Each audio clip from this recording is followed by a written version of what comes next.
Hi, this is Sally Morgan, physical therapist, craniosacral therapist, and Tellington T-Touch practitioner for animals and people. This is Tristan. He's a Corgi, and this is an episode of Conversations with a Corgi. And of course today, oh Danny, it's so cold where you are, and it's so cold here. I can't even stand it anymore. Now I'm getting really sick. Anyway, it's Groundhog Day. It's February 2nd, and I am a huge fan of Punxsutawney Phil. I just can't even believe it when people say to me, what's that groundhog's name? And they don't know it, because I have been a fan of Phil my whole life. And I eagerly get up on February 2nd every year, no matter what I'm doing, and watch the Weather Channel to see Phil. And I'm very bummed out when I don't get to see Phil. And one year, when I was living in Harrisburg, working at a farm magazine as a livestock specialist, I was asked to go to see Phil. But when I found out where Punxsutawney is, it's closer to Pittsburgh than Harrisburg, and how cold it was going to be. I mean, I didn't even have anything like the right clothes. And I was like, I got a story out in the other end of the state. Somebody else can go see Phil. So I missed my chance to see Phil. Of course, I still can go see Phil if I want to, but it is cold. It was -4. People were there from 3 in the morning till 7:15 and 4 degrees. I just can't do that. So Tristan, in the tradition of Phil's inner circle, as they call them, is wearing his top hat and his tie, because a lot of this dates back to the Victorian times, when it's been like early 1900s since we've been watching Phil, and they say Phil has a 100% accuracy rate, which I think is based on the weather around his hole, not the weather in the country.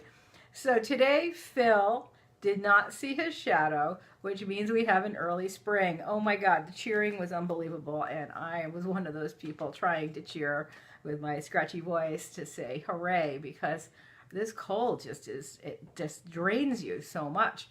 So even though I'm in my house and it's warm, and I've got my Expedition parka, which always keeps me warm when I'm outside, Tristan and I have tried to take a walk. We've gone about a half a block, and then we have to come back because it's too cold for him, even in his coat. So I am ready for spring.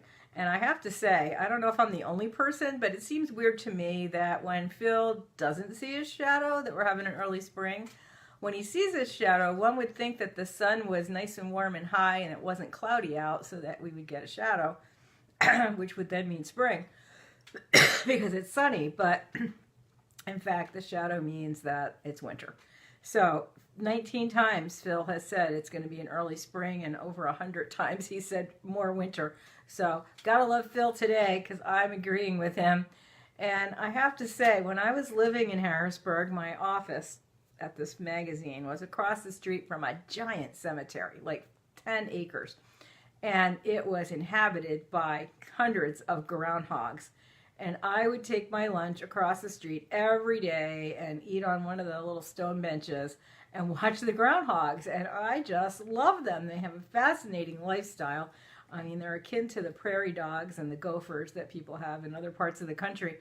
And they're big. They're often bigger than Tristan.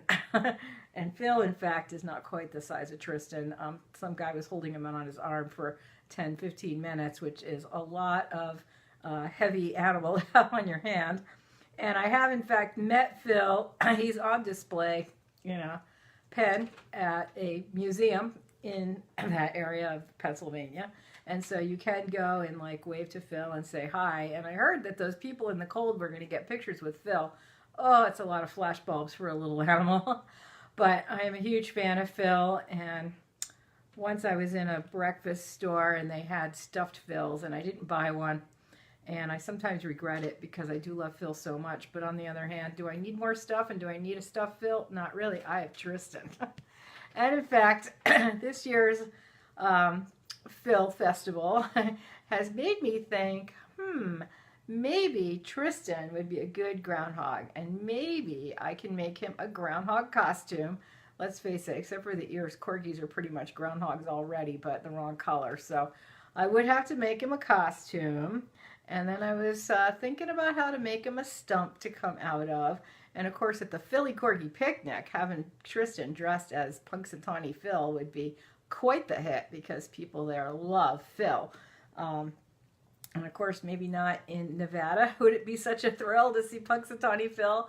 But I am thinking about how to make Tristan into a groundhog because we are a little bit out of my costume plans for this year. Usually we're ready. We have a good one all set because our first wearing of costumes will be the dog show in March, the local dog show.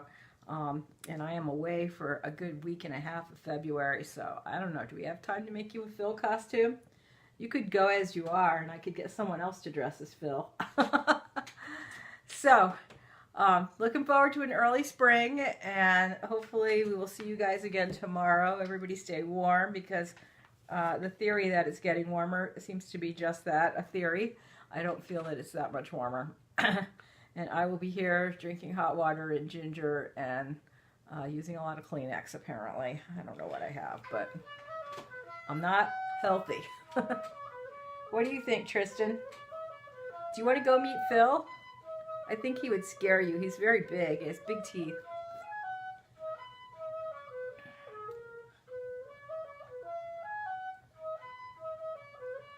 But you could impersonate Phil.